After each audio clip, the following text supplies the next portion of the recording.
नमस्कार मेरे प्यारे साथियों, पीवाईक्यू गाइड यूट्यूब चैनल में आपका एक बार फिर से बहुत बहुत स्वागत है। जैसा कि आपको पता है, हमारी एसएससी जीएसएक्स की सीरीज चल रही है। इसका एक भाग 17 है। भाग 15 और 16 में हमने एसएससी सीजीएल टायर 1 में 2018 से 2024 टीसीएस पैटर्न पर जो पेपर हुए थे, उनमें रिवर से रिलेटेड, नदी से रिलेटेड जो भी क्वेश्चंस थे वो हमने दो भाग में कवर किए हैं। अब हमने स्टार्ट किया है आपके SSC CGL, CHSL, CPO, MTS 2025 के जो एग्ज़ाम होने हैं, जितने भी एग्ज़ाम होने हैं 2025 में, उन सभी एग्ज़ाम में जी के जीएस की प्रिपरेशन के लिए ये सीरीज काफ़ी महत्वपूर्ण है। इसमें हम एक एक करके एक एक शिफ्ट के प्रीवियस ईयर क्वेश्चन के जीएस से लिंक करेंगे, कैसे कैसे क्वेश्चंस पूछे गए हैं और क्या पूछा जा सकता है।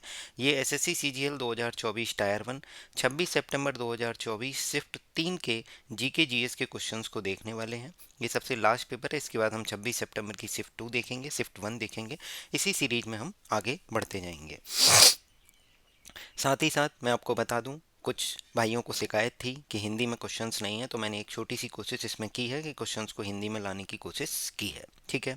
और जो लोग पीडीएफ मांगते हैं, मैं उनसे रिक्वेस्ट करूंगा, पीडीएफ मत मांगिए। पीडीएफ से कुछ नहीं होना है। केवल अपने नोट्स बनाइए, जिससे कि आपको लॉन्ग टर्म तक वो याद रहेंगे, उनको आप रिवाइज करोगे। पीडीएफ तो केवल मोबाइल में रहेगी और सर्कुलेट होती रहेगी और कोई फ़ायदा नहीं होगा। आइए शुरुआत करते हैं। Yakshagana is a folk dance of which of the following state. Yakshagana निम्नलिखित में से किस राज्य का लोक नृत्य है? तो ये कर्नाटक का लोक नृत्य है। अब हम देखेंगे कि ये कहाँ से पूछा गया है। ये देखिए, सी एच एस एल 2024, ये जुलाई में एग्जाम हुए थे। ये एग्जाम हुए थे सितंबर 2024 में। तो जुलाई में जो एग्जाम हुआ उसी में पूछा गया है। यक्षगान एक dance drama primarily associated with which of the following state. तो करेक्ट आंसर क्या है? कर्नाटका। अगला देखेंगे, Yakshagana is a famous folk dance associated with which of the following state. Karnataka. कहाँ पूछा गया? एमटीएस 2022 के एग्जाम में पूछा गया है। कब? 12 मई 2023 को हुआ जो। नेक्स्ट क्वेश्चन देखते हैं। यही सीजीएल लास्ट शिफ्ट में पूछा गया। क्या है question? In February 2023 BVR Subrahmanyam was appointed as. तो बीवीआर सुब्रमण्यम क्या अपॉइंट हुए थे? तो फरवरी 2023 में बीवीआर सुब्रमण्यम को किस रूप में नियुक्त किया गया था? तो था नीति आयोग के सीईओ। क्या था? नीति आयोग के सीईओ। अब आप देखिएगा, ये क्वेश्चन एग्जैक्टली सीएचएसएल 2024 में 9 जुलाई को पूछ लिया। BVR Subrahmanyam was appointed at what? CEO of NITI Aayog in February 2023। अब आपके सामने जो क्वेश्चन है, वो क्वेश्चन ये है, जो मैं आपसे पूछ लेता हूँ कि नीति आयोग के चेयरमैन आपको कमेंट करके बताने हैं कि who is the chairman of NITI आयोग। प्लीज़ कमेंट करके बताइए, आपके एग्जाम के लिए महत्वपूर्ण होगा। मैं आपको बताता हूँ कि जो प्रेस इंफॉर्मेशन ब्यूरो पीआईबी है, उसमें भी हर डेली बेसिस पे पीआईबी पढ़िए। अगर आप लोग कहेंगे तो मैं पीआईबी की डेली एक वीडियो लेके आया करूँगा कि उस पीआईबी में जितने सर्कुलर आए होंगे, उसमें जो जो आपके एग्ज़ाम के लिए, जैसे सीजीएल 2025 है, सीपीओ है, एमटीएस है, 2025 में जो भी एग्ज़ाम होने वाले हैं, उनमें क्या क्वेश्चंस पूछे जा सकते हैं, उनसे मैं उन्हीं चीज़ों को, इंपॉर्टेंट चीज़ों को 10 मिनट में डिस्कस कर दूंगा। इससे क्या होगा कि आपके नोट्स भी बनते जाएंगे और आप अपना रिवाइज करते रहेंगे, आपको कोई दिक्कत नहीं आएगी और आपके एग्जाम के लिए वो महत्वपूर्ण होगा। आप देखिए पीआईबी से कैसे क्वेश्चन आते हैं। NITI Aayog welcomes BVR Subrahmanyam as its CEO. कब? फरवरी 2023। इस क्वेश्चन में भी पूछा गया था फरवरी 2023। कहाँ गया हीरा? फरवरी 2023, फरवरी 2023। Chief executive officer of NITI आयोग। अब आपसे केवल दो चीज़ें पूछ रहा हूँ मैं। एक तो नीति आयोग की फुल फॉर्म बतानी है, नीति आयोग की फुल फॉर्म, और नीति आयोग के चेयरमैन कौन है एट प्रेजेंट। प्लीज़ ये दोनों चीज़ें आप ज़रूर करिए, कमेंट करिए मुझे, जिससे कि आपका बेस बनेगा, आपकी चीज़ें स्ट्रांग होती जाएंगी। अगला क्वेश्चन था, निम्नलिखित में से किस स्थान पर महात्मा गांधी ने अन्य भारतीयों के साथ मिलकर नस्ली भेदभाव के खिलाफ लड़ने के लिए नेटाल कांग्रेस की स्थापना की थी? In which of the following place did Mahatma Gandhi along with other Indians establish the Natal Congress to fight against racial discrimination? तो इसका करेक्ट आंसर क्या है? साउथ अफ्रीका, यानी दक्षिण अफ्रीका। अब देखिए, डी ट्रिपल एस बी में ऑलरेडी पूछा जा चुका है। Which of the following one of the founders of the National Natal Congress Durban, South Africa in 1895। तो इसमें डरबन का नाम रख दिया। अगली बार आपसे ये साउथ अफ्रीका की डिफरेंट डिफरेंट सिटी लिख के दे देगा, तो आपको ध्यान रखना है क्या आंसर होगा? डरबन। क्लियर है। 1895 का ध्यान रखना, अगर 1895 ऑप्शन में नहीं है तो 94 ऑप्शन में होगा, तो 94 भी सही होगा। तो करेक्ट आंसर क्या है, महात्मा गांधी।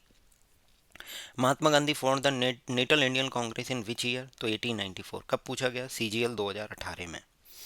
भारतीय महात्मा गांधी ने किस वर्ष में नेटल भारतीय कांग्रेस की स्थापना की थी, तो 1894। 95 भी सही है, 94 भी।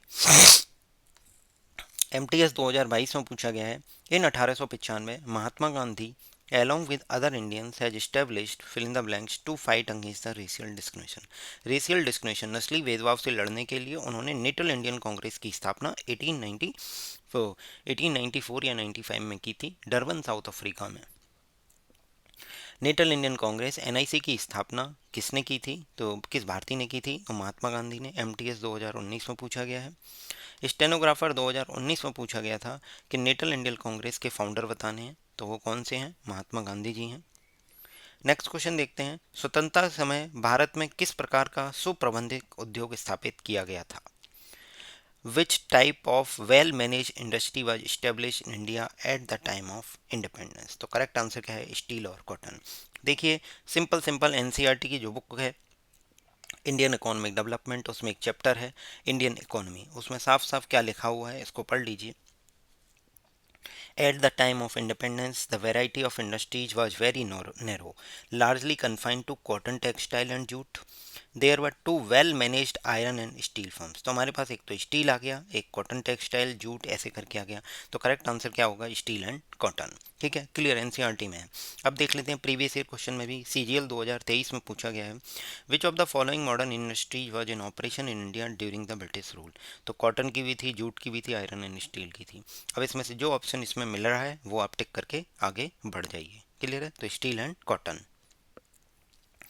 अगला क्वेश्चन सीएचएसएल 2023 में पूछा गया है, at the time of independent industrial sector was confined to, तो क्या था, cotton, textile and jute. NCERT से डायरेक्ट लाइन उठाइए, confined to cotton, textile and jute.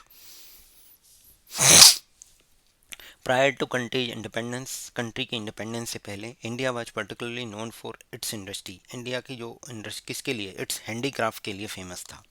कब पूछा गया है, जीडी में 2022 के एग्जाम में। नेक्स्ट क्वेश्चन देखेंगे, in which year Indian industrial and commercial congress form by Indian merchants and industrialist to organize their business interest. तो Indian industrial commercial congress form की गई थी कौन से ईयर में, बिजनेसमैन ने, जो इंडस्ट्रियल्स थे, जो मर्चेंट्स थे, उन्होंने कौन से साल में Indian industrial and commercial Congress बनाई थी, 1920 में। जीडी 2021 में पूछा गया है। Which of the following option best describe the primary cause of पर कैपिटा इनकम डिक्लाइन। तो देखिए पर कैपिटा इनकम जो है, प्रति व्यक्ति आय में गिरावट के प्राथमिक कारण का सबसे अच्छा वर्णन कौन सा करता है, तो जनसंख्या में बढ़ोतरी। क्यों, क्योंकि जो प्रति व्यक्ति आय निकालने का फॉर्मूला है उसमें जो अंश और हर होते हैं, तो अंश और हर में जो है वो पॉपुलेशन आती है, क्या आती है, जनसंख्या। और जनसंख्या अगर बढ़ेगी, कोई चीज़ हर बढ़ेगा, तो ओवरऑल क्वांटिटी जो भी होगी वो कम होगी। तो पर कैपिटा इनकम कम हो रही है, क्यों, क्योंकि जनसंख्या में वृद्धि में बढ़ोतरी हो रही है, इंक्रीज इन पॉपुलेशन ग्रोथ। देख लेते हैं, ये हमारा जो understand economic development chapter 1 development है, उसमें साफ साफ लिखा है, क्या लिखा है, average income which is the total income of the country divided by its total population, the average income is called per capita income। तो ध्यान रखना है, पर कैपिटा इनकम का दूसरा नाम क्या है, एवरेज इनकम, या प्रति व्यक्ति आय का दूसरा नाम क्या है, औसत आय, एवरेज इनकम। इसमें क्या होता है, total income of country divided by total population. Total income of country divide by total population. Total population बढ़ेगी तो पर कैपिटा इनकम जो है वो क्या हो जाएगी, कम होती जाएगी। यही क्वेश्चन में पूछा था। अब अगला देख लीजिए, जीडी 2022 में पूछा गया है, पर capita income for a nation is calculated by dividing the countries national income by its population. तो पॉपुलेशन बढ़ी तो पर कैपिटा इनकम कम हो गई। क्लियर है। अब देखेंगे अगला एक क्वेश्चन ऐसा पूछा जा सकता है आपसे आईएसीआर के एग्जाम में, इंडियन एग्रीकल्चर रिसर्च इंस्टीट्यूट जो है उसके एग्जाम में पूछा गया है कि जो national and per capita income की रिपोर्ट है जो कौन पब्लिश करता है, तो करता है MoSPI, ministry of statistics and programme implementation, इसको बोलते हैं मोसपाई। क्लियर है। नेक्स्ट क्वेश्चन देखेंगे, first Indian Olympic games was hosted by which of the following city. तो ये इसका करेक्ट आंसर तो जो है वो लाहौर है। पहले भारतीय ओलंपिक खेल किस शहर में आयोजित किए गए थे, तो लाहौर। ये तब की बात है जहाँ अनडिवाइडेड इंडिया था, पाकिस्तान भी अपना ही हिस्सा था। तो देखते हैं वो क्या है। अब देखिए ये जेई 2024 में ऑलरेडी इन्होंने पूछ लिया जून के महीने में, ये सितंबर में हुआ, जून में क्या पूछा है, in which location were the inaugural national games previously also known as all India Olympic games held before the independence of India. तो इंडिया के इंडिपेंडेंस से पहले ये कहाँ पे हुए थे all Indian Olympic games, Lahore में 1924 में। वही सेम क्वेश्चन आपसे पूछा गया है, फर्स्ट इंडियन ओलंपिक गेम्स कहाँ हुए, लाहौर में 1924 में। अगर पूछा जाए India first participated in Olympic, India ने सबसे पहली बार कब पार्टिसिपेट किया था, तो 1900 में। अब ये 1900 वाले गेम कहाँ हुए थे, ये पेरिस में हुए थे। ये कहाँ पूछा गया, ये एमटीएस 2022 में, ये पूछा गया एमटीएस 2022 में same. In 1900 India participated in Olympic games in Paris. Clear है। अगला question, in which year independent India win it's first Olympic gold medal. तो इंडिपेंडेंट इंडिया में पहला गोल्ड मेडल जो है ओलंपिक का वो किसने जीता, ये आपको कमेंट करके बताना होगा। बस इसमें ये पूछा गया है कि कौन से ईयर में आ गया था, तो 1948 में, क्योंकि 1947 में भारत आज़ाद हुआ, उसके अगले साल 1948 में फर्स्ट ओलंपिक गोल्ड मेडल आया था इंडिपेंडेंट इंडिया का। कमेंट करके बताना है कौन लेके आया था। सीपीओ 2018 में पूछा गया है। अगला क्वेश्चन देखते हैं, win which of the following countries were the first modern Olympic games. अगर फर्स्ट मॉडर्न ओलंपिक गेम्स की बात करेंगे तो ग्रीस आएगा। क्या आएगा, ग्रीस। सीजीएल 2020 में पूछा गया है। कौन से ईयर में फर्स्ट एशियन गेम्स हुए थे, इंडिया होस्टेड, इंडिया ने होस्ट किए थे first Asian game, India hosted Asian games first time, तो कौन से ईयर में, 1951 में। सीजीएल 24 में, सीएचएसएल 24 में पूछा गया क्वेश्चन है। Next question, union public service commission UPSC is a constitutional body. UPSC एक संवैधानिक संस्था है, संवैधानिक निकाय है। To conduct examination for the appointment to the services of the union and the services of the states respectively under which article. UPSC एक संवैधानिक निकाय है जो अनुच्छेद, किस अनुच्छेद के तहत क्रमशः संघ की सेवाओं और राज्य की सेवाओं हेतु नियुक्ति के लिए परीक्षा आयोजित करता है, तो आर्टिकल है 320। सीजीएल 24 में पूछा गया। सेम क्वेश्चन देखिए जीडी कांस्टेबल में पूछा गया था। इससे रिलेटेड एक ये पहले देख लेते हैं, आर्टिकल 320 ये एमटीएस 2020 में पूछा गया है। In which of the following article of the constitution lays down the duties and function of the union and state public service commission. उस अनुच्छेद का नाम बताना है जिसमें संघ लोक सेवा आयोग, संघ लोक सेवा आयोग, union and state public service commission की जो दायित्व हैं, उनके जो फंक्शंस हैं, उनके बारे में बताया गया है। किस आर्टिकल में, तो आर्टिकल 320 में। ऑलरेडी एमटीएस में पूछा जा चुका है। यही सेम क्वेश्चन जीडी ने डिफरेंट तरीके से पूछा 2022 में। उसमें उसने पूछा कि कौन से भाग में है, तो भाग 14 है। आर्टिकल 320 कौन से भाग में है, भाग 14 में है, यूपीएससी के। आपकी ड्यूटी ये बनती है कि अब आप मुझे यूपीएससी के चेयरपर्सन का नाम कमेंट करके बताइए। Who is the chairperson of UPSC. क्या था, which part of the constitution of India contains within the powers and functions of UPSC, तो article 320 in which part, part 14।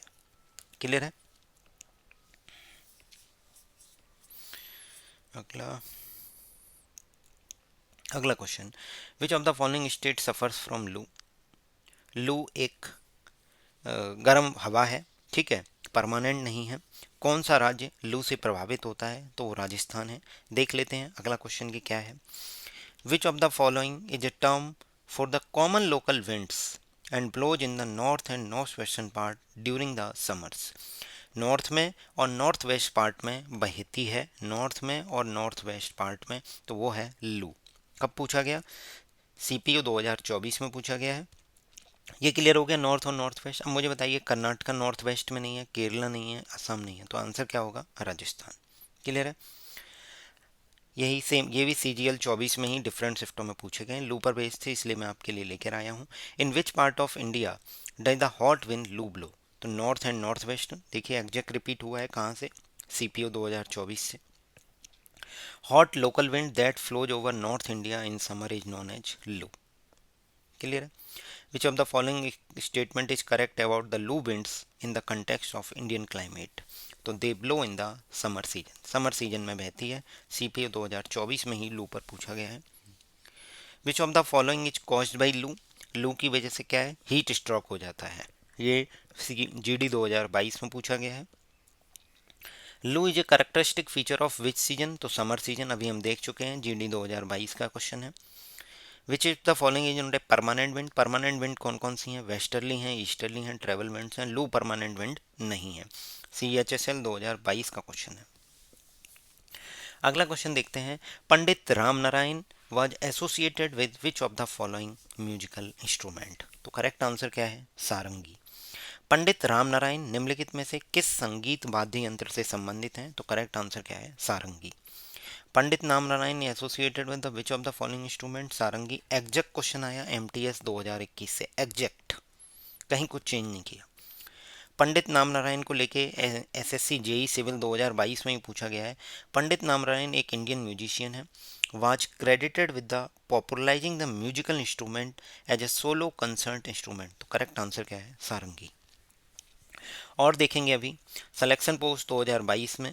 Pandit Ram Narayan was a popular sarangi player who is credited with making the instrument as a solo concert instrument? तो correct answer है, सारंगी।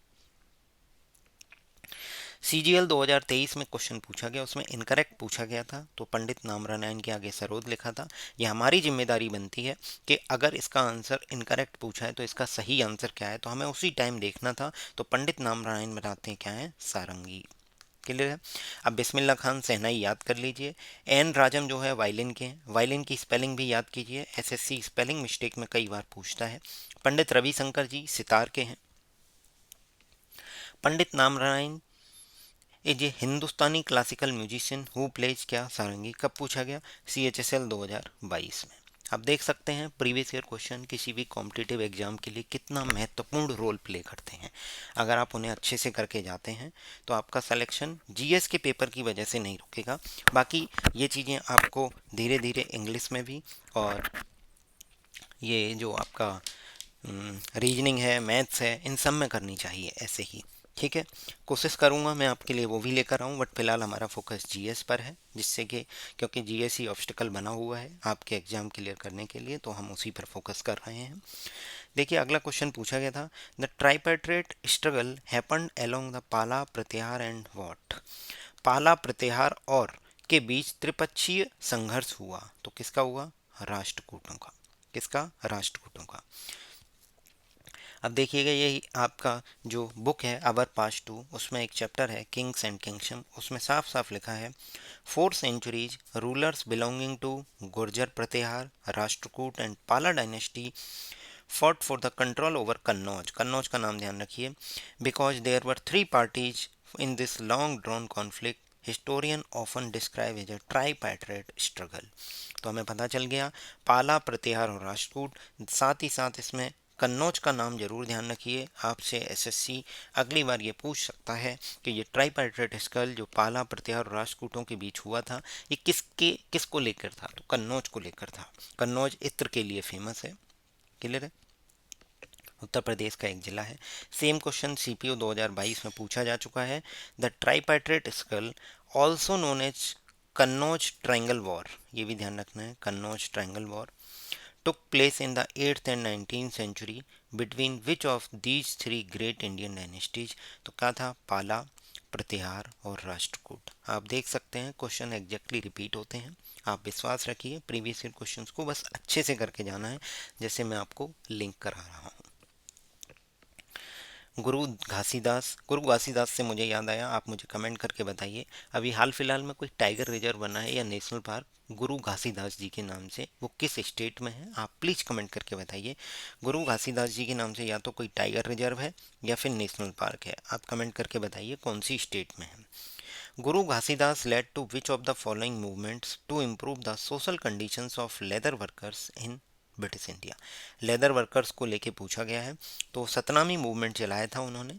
ठीक है, गुरु घासीदास ने British Bharat में चमड़ा श्रमिकों की सामाजिक स्थिति में सुधार के लिए किस आंदोलन का नेतृत्व किया? तो इसका नाम था सतनामी आंदोलन, गुरु घासीदास।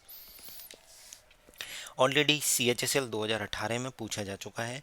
19वीं शताब्दी में मध्य भारत में सतनामी आंदोलन की स्थापना किसने की थी? तो गुरु घासीदास जी ने। अगला क्वेश्चन देखेंगे, who started Satnami movement in central India to improve the social status of leather workers. Leather workers का जो सोशल स्टेटस है उसको इम्प्रूव करने के लिए सतनामी मूवमेंट लाया गया था, तो वो क्या था? घासीदास जी का। GD 2021 में पूछा गया है। अगला क्वेश्चन था, नेशनल यूथ पॉलिसी 2014 थी। It defines youth as a population between the age of, youth की जो पॉपुलेशन है उसकी एज डिफाइन की थी नेशनल यूथ पॉलिसी 2024 में, तो 15 और 29 के बीच में। राष्ट्रीय युवा नीति 2014 युवाओं को 15 से 29 वर्ष की आयु के बीच जनसंख्या के रूप में परिभाषित करती है। NCERT में अगर आप इंडिया पीपल और इकोनॉमी चैप्टर 1 पॉपुलेशन पढ़ेंगे तो उसमें साफ साफ लिखा हुआ है, national youth policy 2014 launch in February 2014 proposes a holistic vision for the youth of India, which is to empower the youth of the country to achieve their full potential, through them enable India to find its rightful place in the community of nations. NYP 2014 has defined youth as a persons in the age group of 15 to 29। आप देख रहे होंगे NCERT कितनी important है। CHSL CGL 2024 tyre 1 में पूछा गया था। अगला क्वेश्चन कि वर्ल्ड एनवायरनमेंट डे 2023, पहले आप कमेंट करके बताइए वर्ल्ड एनवायरनमेंट डे कब आता है, डेट बताइए मुझे, ठीक है। वर्ल्ड एनवायरनमेंट डे को लेके की फोकस एरिया पूछा है कि अमृत धरोहर स्कीम प्रधानमंत्री मोदी जी ने लॉन्च की थी, तो उसका की फोकस एरिया क्या था? उसका की फोकस एरिया था to promote values of local communities in conserving wetland ecosystem. Exact line फरवरी 23 की PIB में है, ये जो लगाया गया स्क्रीनशॉट ये फरवरी 23 की PIB का है। लिखा है Amrit Dharohar scheme to promote values of local communities की वैल्यूज को प्रमोट करना, in conserving the wetland ecosystem. जो लोकल कम्युनिटी है वो वेटलैंड इकोसिस्टम को कंजर्व करने के लिए जो काम कर रही है, तो उनकी जो वैल्यू है उसको प्रमोट करना, ये हमारा जो अमृत धरोहर स्कीम है उसका एक मेन की फोकस एरिया था। तो मैं आपके लिए जल्दी ही स्टार्ट करूँगा जो प्रेस इंफॉर्मेशन ब्यूरो यानी PIB के जो भी सर्कुलर आते हैं पूरे दिन के, मतलब जैसे आज 15 है, 15 तारीख है, तो 16 तारीख को हम 15 तारीख के जो भी PIB होंगे एक दिन पहले वाले हम आपके लिए लेकर आया करेंगे, ठीक है। उसमें जो जो इम्पोर्टेंट होगा मैं आपको बताऊँगा। शुभांश्री, जल जिया भराली, धनश्री और Puthimari are the major tributary of which river. Subansiri, Jia Bharali, Dhansiri, Puthimari किस नदी की प्रमुख सहायक नदियां हैं? तो है ब्रह्मपुत्रा। ये आप देख सकते हैं CHSL 2023 में ऑलरेडी पूछा गया है, which is the biggest tributary of upper Brahmaputra that originates in the Tibetan Himalaya and winds its way into India through Arunachal Pradesh. तो करेक्ट आंसर क्या है? बिगेस्ट ट्रिब्यूटरी है अपर ब्रह्मपुत्रा की। करेक्ट आंसर है शुभांश्री। अगर शुभांश्री आपको पता है तो आप इसके आधार पर इसका करेक्ट आंसर ब्रह्मपुत्रा मार सकते हो, अगर आपने SSC के जितने भी प्रीवियस ईयर एग्जाम है अच्छे से किए होंगे। अगला क्वेश्चन पूछा गया है अनुच्छेद को लेके पॉलिटी में कि विच of the following article of the Indian constitution mentioned about the promotion of educational economic interest of schedule caste, schedule tribe and other weaker section. तो ये हमारे जो राज्य के नीति निर्देशक तत्व हैं उनमें एक आर्टिकल 46 है, उसमें दिया गया है कि भारतीय संविधान के किस अनुच्छेद में अनुसूचित जातियों, जनजातियों, SC ST और अन्य कमजोर वर्ग अदर वीकर सेक्शन के शैक्षिक आर्थिक हितों को बढ़ावा देने में उल्लेख करता है? तो आर्टिकल क्या है? 46। किसको? 46। DSSB ने ऑलरेडी ये क्वेश्चन पूछा जा चुका है, which of the following article of the DPSP राज्य के नीति निर्देशक तत्व promotion of educational and economic interest of schedule caste, schedule tribe and other weaker section. 46। अगला क्वेश्चन है विशु फेस्टिवल को लेके। विशु फेस्टिवल किस स्टेट में सेलिब्रेट किया जाता है? विशु फेस्टिवल किस राज्य में मनाया जाता है? तो केरला और तमिलनाडु, ठीक है। अब देखते हैं विशु फेस्टिवल को लेके ऑलरेडी कांस्टेबल 2020 में पूछा जा चुका है। Vishu festival is one of the famous festival of which state? तो करेक्ट आंसर केरला है। अगला क्वेश्चन देखेंगे, Vishu is predominantly celebrated in which state? तो आंसर क्या है? केरला। कहाँ पूछा गया? जीडी 2022 में। जीडी 2022 में फिर से पूछा गया विशु को लेके कि celebrate primarily in the southern part of India. तो कौन सी community? Hindu community. Next question Vishu को लेके फिर से पूछा गया सिलेक्शन पोस्ट में, which of the following festival falls on the first day of Malayali month of Medam which occurs on the either 14 अप्रैल और 15 अप्रैल ऑफ जॉर्जियन कैलेंडर। तो देखिए विशु एक्चुअली क्या है, जो केरला में या मलयाली न्यू ईयर है उसका जो पहला दिन होता है उसको सेलिब्रेशन के लिए होता है, तो उसका नाम है विशु फेस्टिवल, हिंदू कम्युनिटी में होता है। क्लियर है। अगला क्वेश्चन देखेंगे, आपसे पूछा गया है ओलंपिक्स को लेके, at which Olympic games did Abhinav Abhinav Bindra win the gold medal? Abhinav Bindra ने कौन से ओलंपिक खेल में स्वर्ण पदक जीता था? तो बीजिंग 2008 में उन्होंने ये स्वर्ण पदक जीता था। देख लीजिए एग्जैक्ट क्वेश्चन दिल्ली पुलिस का जो एग्जाम होता है कांस्टेबल का 2020 पूछा जा चुका है। In which of the following Olympic did Abhinav Bindra win a gold medal of India? तो बीजिंग 2008 एग्जैक्ट क्वेश्चन पूछा है। अब आप ध्यान से देखिए, एसएससी जितने भी एग्जाम कराता है सबके प्रीवियस ईयर क्वेश्चन आपके लिए इंपॉर्टेंट है, उन्हें जरूर करके जाइए। किसी को हल्के मत लीजिए, अरे नहीं यार ये सीजीएल से रिलेटेड है ही नहीं, इसको नहीं करेंगे इसको नहीं करेंगे। भाई सारे क्वेश्चंस करके जाने हैं आपको। और हमारा जो एसएससी जीएस एक्स की सीरीज है वो इसी तरीके से शिफ्ट वाइज हम उनको आप एनालिसिस देते रहेंगे। पार्ट बी जनरल नॉलेज का है, वो सॉरी हाँ यही सेम क्वेश्चन आपसे कांस्टेबल जीडी 2024 में फरवरी 24 में पूछा जा चुका है। In which year Abhinav Bindra created history by becoming the first Indian to win individual gold medal? ध्यान से देखिए, at the Olympic games in the 10 meter air rifle event. पहली बात तो ध्यान रखना है 10 मीटर एयर राइफल इवेंट है।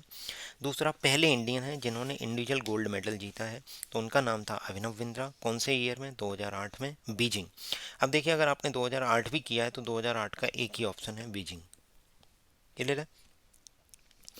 अगला क्वेश्चन पूछा गया था, which of the following is the only Indian to have won individual gold medal at the Olympics? तो करेक्ट आंसर क्या है? अभिनव बिंद्रा। CHSL 2020 में पूछा जा चुका ये क्वेश्चन है। इस तरीके से हमने 26 सितंबर 2024 शिफ्ट 1 वो शिफ्ट 3 में एसएससी सीजीएल 2024 टायर 1 में जो भी क्वेश्चंस प्रीवियस ईयर क्वेश्चन से लिंक हैं उनको हमने किया है। प्रीवियस ईयर क्वेश्चन किसी भी कॉम्पिटिटिव एग्जाम को क्रैक करने के लिए बैकबोन का काम करते हैं। आप ध्यान रखिए, आप प्रीवियस ईयर क्वेश्चंस को अच्छे से करके जाइए। अगर आपको वीडियो पसंद आती है तो शेयर ज़रूर कीजिए। यूट्यूब अपना काम नहीं कर रहा है, वो लोगों तक नहीं पहुंचा रहा है, आप उनको पहुंचाइए। और जो कमेंट में मैं आपसे पूछ रहा हूं वो कमेंट करके आप मुझे ज़रूर बताइए, आपके एग्ज़ाम के लिए महत्वपूर्ण होगा। जल्दी ही हम PIB की सीरीज भी स्टार्ट करेंगे। Thank you so much. Thank you.